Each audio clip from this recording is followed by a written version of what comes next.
Hello friends, welcome back to our channel. I am Poonam Chaudhary और आज के इस वीडियो में हम बात करने वाले हैं क्लास 11 के सेल चैप्टर के सेल का डेफिनेशन और सेल थ्योरी के बारे में। ओके, तो सेल क्या है? Cell is a basic unit of life और इसे हम कह सकते हैं cell is the structural and functional unit of life. What is the structural and functional unit of life? तो फ्रेंड्स देखिए, कोई भी ऑर्गेनिज्म है, या तो वो लिविंग हो सकता है या तो वो नॉन लिविंग हो सकता है। अगर वो लिविंग है या नॉन लिविंग है तो दोनों में बेसिक डिफरेंस क्या है? जो लिविंग थिंग्स होते हैं उनके पास होता है सेल और इनके पास सेल होता है और इनके पास सेल नहीं होता है। तो लिविंग ऑर्गेनिज्म, लिविंग थिंग इस अर्थ पर जितने हैं सबके पास सेल तो होगा ही। मींस बिना सेल का कोई भी लिविंग ऑर्गेनिज्म नहीं हो सकता है। अगर वो उसके पास सेल है तो ही वो लिविंग कहलाएगा और अगर उसके पास सेल नहीं है तो वो नॉन लिविंग है। यहाँ पर एक एक्सेप्शन है जिसे हम कहते हैं virus. Okay, virus is not a living thing and not non-living thing. It is a link. Virus is link between living and non-living things. Living and non-living.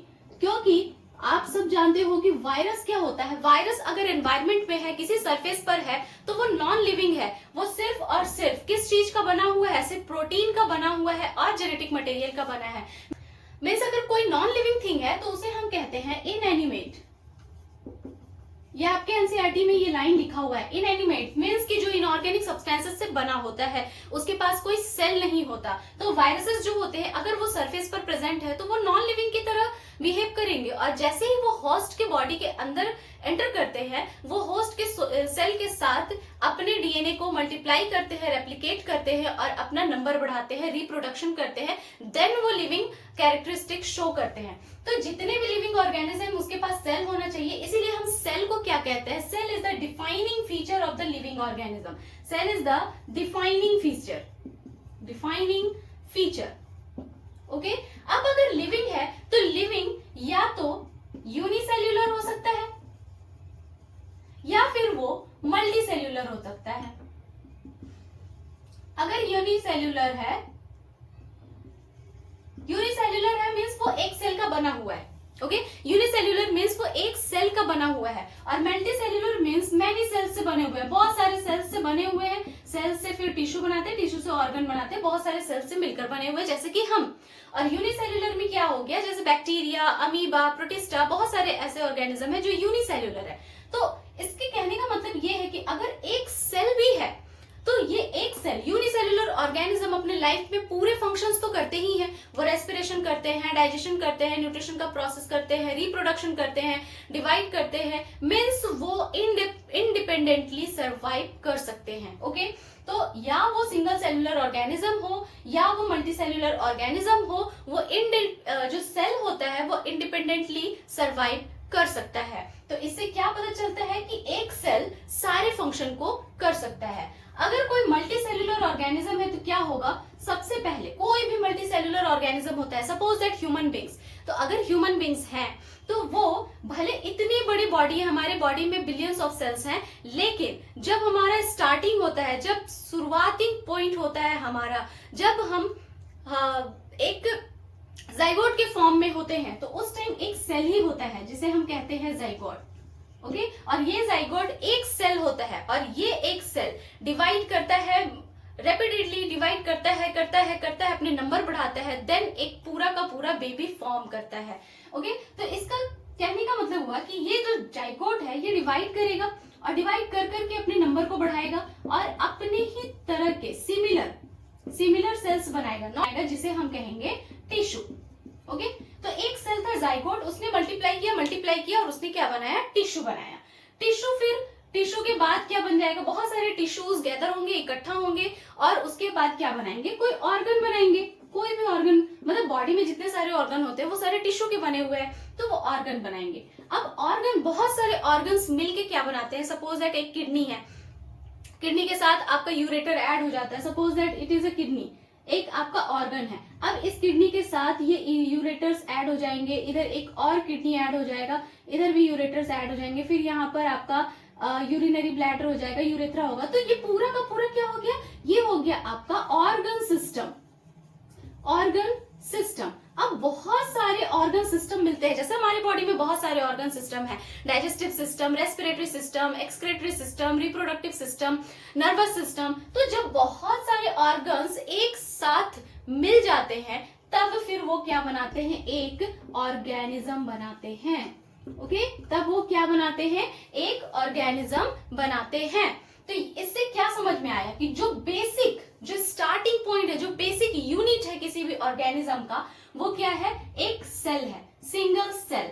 और जो कि अब एक सेल है तो ये एक सेल तो सारे फंक्शंस को करने में कैपेबल है। हमने यहाँ पर देखा कि अगर कोई अमीबा है, बैक्टीरिया है, तो वो सारे फंक्शंस को कर रहा है। तो ये हमारा प्रूव हो गया कि it is the functional unit of life. Means कि किसी भी ऑर्गेनिज्म के बॉडी के, अगर मान लीजिए कि ये ऑर्गन, ये किडनी जो फंक्शन कर रहा है, तो किडनी फंक्शन करने का मतलब क्या है कि उसके टिश्यूज फंक्शन कर रहे हैं, टिश्यूज में बहुत सारे सेल्स है, means each and every cells function कर रहे हैं, देन वो किडनी फंक्शन कर रहा है। तो इसका मतलब कि it is functional and structural unit. Means एक सेल ने पूरा का पूरा एक ऑर्गेनिज्म बना दिया डिवाइड कर करके। तो इससे हमें समझ में आया कि it is structural and functional unit of life. Okay, अब कोई भी सेल हो तो वो इंडिपेंडेंटली सरवाइव करना चाहिए। सेल से छोटा कोई भी चीज अकेले सरवाइव नहीं कर सकता इस पूरे यूनिवर्स में। इकलौता सेल ही है जो कि अकेला सरवाइव कर सकता है। सेल से छोटे बहुत सारे चीज होते हैं, बेसिक यूनिट हम कह रहे हैं, बट अगर मान लो कि सेल से छोटा माइटोकॉन्ड्रिया है, लाइसोसोम है, गोल्जी एपेरेटस है, बट ये सिंगल अकेले इंडिपेंडेंटली सरवाइव नहीं कर सकते, ये एक दूसरे के सपोर्ट से ही सरवाइव करते हैं। बट जो सेल है वो इंडिपेंडेंटली सरवाइव कर सकता है। अब डिस्कवरी की बात कर लेते हैं। तो जो सेल की डिस्कवरी हुई थी सबसे पहले जब इसको किसी ने देखा था तो वो थे रॉबर्ट हुक। 1665 में उन्होंने देखा था। किस में देखा था? उन्होंने देखा था कॉर्क में। ओके, कॉर्क आप सब जानते हो, डेड ट्री का पार्ट होता है। कॉर्क आपने पढ़ा हुआ है 9th क्लास में। ओके, तो कॉर्क में उन्होंने कॉर्क का एक थिन स्लाइस लिया, उन्होंने कॉर्क का एक थिन स्लाइस लिया और माइक्रोस्कोप के अंदर उन्होंने उसको ऑब्जर्व किया। उन्होंने क्या देखा कि कॉर्क तो डेड सेल है, डेड थिंग है। कॉर्क तो क्या होता है, डेड सेल होते हैं उसमें।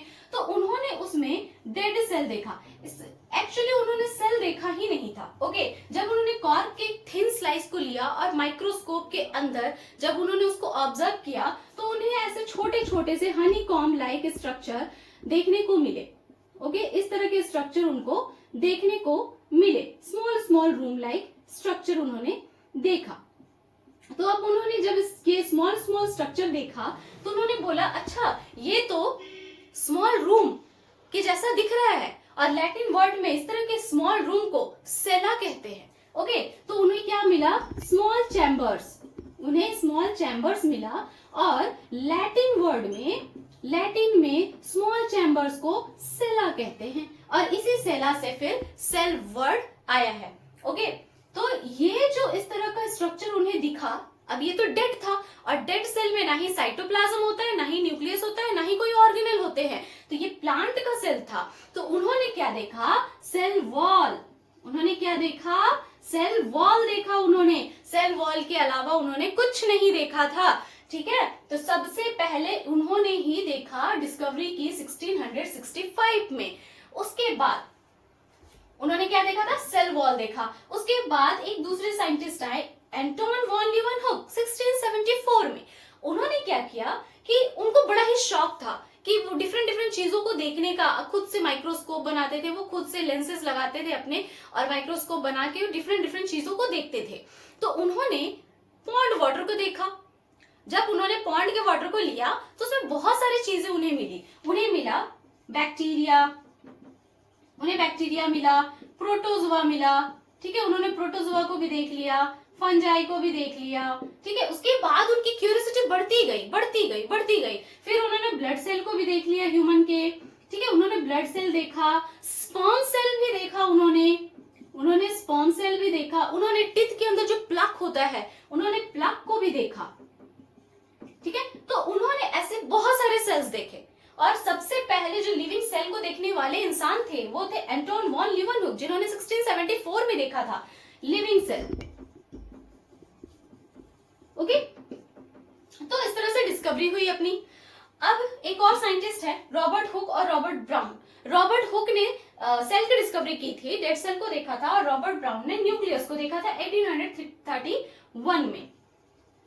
ओके, उन्होंने न्यूक्लियस को देखा था। ओके, तो सेल की डिस्कवरी हो गई। उसके बाद बहुत सारे लोगों ने उसके ऊपर रिसर्च किया, सारे लोगों ने स्टडी किया, फर्दर स्टडीज होते रहे सेल के ऊपर। तो उसके बाद आपके दो साइंटिस्ट आए, एक 1838 में मैथियस लीडन, जो कि जर्मन बॉटनिस्ट थे। ठीक है, जर्मनी के वो बॉटनिस्ट थे।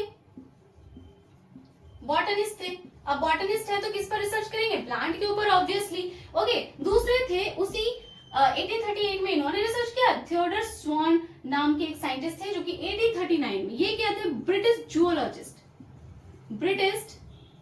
जूलॉजिस्ट। ओके, अब जूलॉजिस्ट थे तो वो एनिमल सेल पर रिसर्च करेंगे। ओके, बॉटनिस्ट थे, इन्होंने क्या किया? इन्होंने प्लांट को स्टडी करना शुरू किया, डिफरेंट प्लांट्स के टिश्यूज लिए और उसके सेल को स्टडी करना स्टार्ट किया। तो जब उन्होंने स्टडी किया तो उन्होंने देखा कि जो जितने भी प्लांट हैं, जितने भी ट्रीज हैं, पेड़ हैं, वो डिफरेंट टाइप्स के सेल के बने हुए हैं। तो उन्होंने एक लाइन बोला कि plants are made up of different types of cells, made up of different types of cells. Okay, इन्होंने ये बोल दिया। तो अब 1839 में एक और साइंटिस्ट आए जिनका नाम था श्वान। उन्होंने क्या देखा? उन्होंने सोचा कि स्लीडन ने तो प्लांट के सेल पर रिसर्च कर लिया, स्टडी कर लिया, चलो मैं अब एनिमल सेल पर स्टडी करता हूँ। तो उन्होंने क्या किया? एनिमल सेल पर स्टडी करना स्टार्ट किया। स्पेशली उन्होंने न्यूरॉन पर स्टडी किया। ओके, उन्होंने क्या किया? न्यूरॉन पर स्टडी करना शुरू किया। जब उन्होंने बहुत सारे एनिमल्स के सेल को देखा तो उन्होंने पाया कि जो सेल है उस सारे सेल के ऊपर, सारे सेल के बाहर एक मेम्ब्रेन है। तो उन्होंने एक लाइन बोली कि all animal cells have an outer membrane,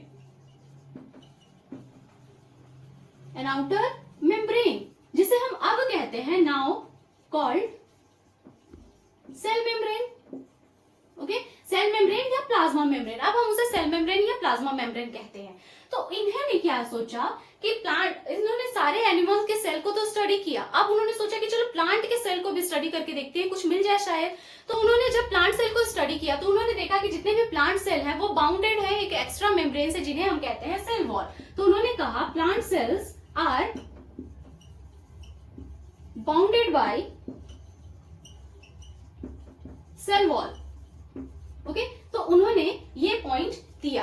अब कितने पॉइंट हो गए? इन्होंने कहा कि जितने भी प्लांट्स हैं वो डिफरेंट टाइप के सेल से बने हुए हैं, और इन्होंने बोला कि एनिमल सेल के पास एक मेम्ब्रेन है जिन्हें सेल मेम्ब्रेन कहते हैं, और प्लांट सेल के पास दो मेम्ब्रेन है, एक सेल मेम्ब्रेन है और एक सेल वॉल है। ओके, तो इतने स्टडी करने के बाद श्वान ने एक hypothesis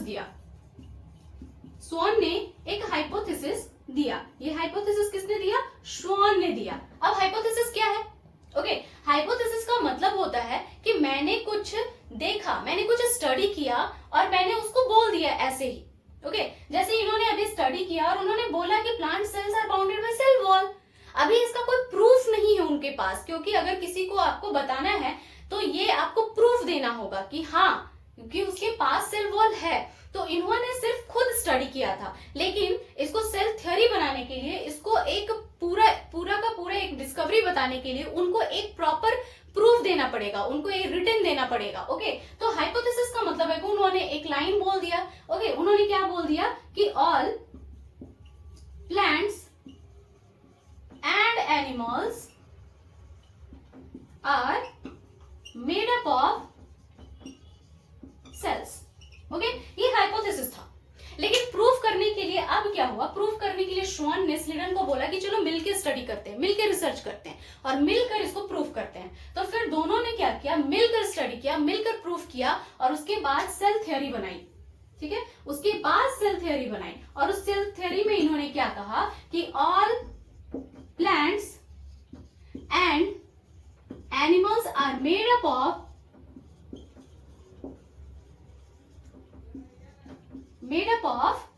cell and cell product. ठीक है, सेल से बने होते हैं एंड सेल के प्रोडक्ट्स से बने होते हैं। ये लाइन उन्होंने बताई।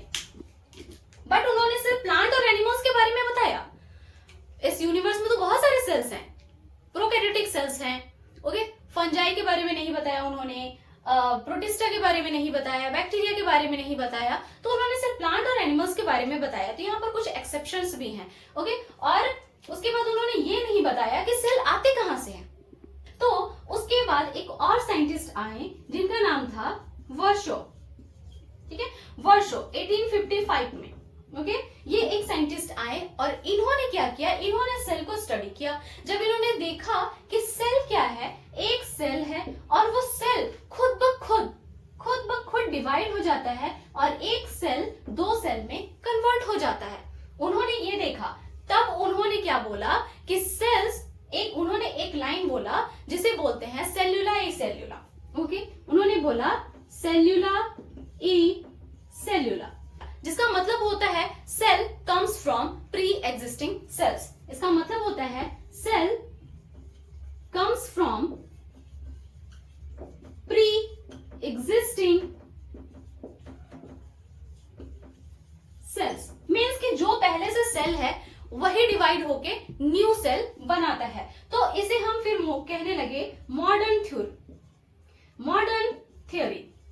ओके, अब मॉडर्न थ्योरी में आपको कितने लाइंस मिलेंगे, ये जो उन्होंने बताया था, all plants and animals are made up of cells and their products. And उसके बाद जो वर्षों ने बताया कि जितने भी सेल्स होते हैं वो प्री एग्जिस्टिंग सेल से ही आते हैं। तो ये था आपका सेल का definition and cell theory. I hope कि आपको पूरा समझ में आ गया होगा, और अगर ये वीडियो अच्छा लगा तो hit the like button and do subscribe my channel and comment below. Okay, तो मिलते हैं नेक्स्ट वीडियो में, तब तक के लिए बाय बाय, टेक केयर।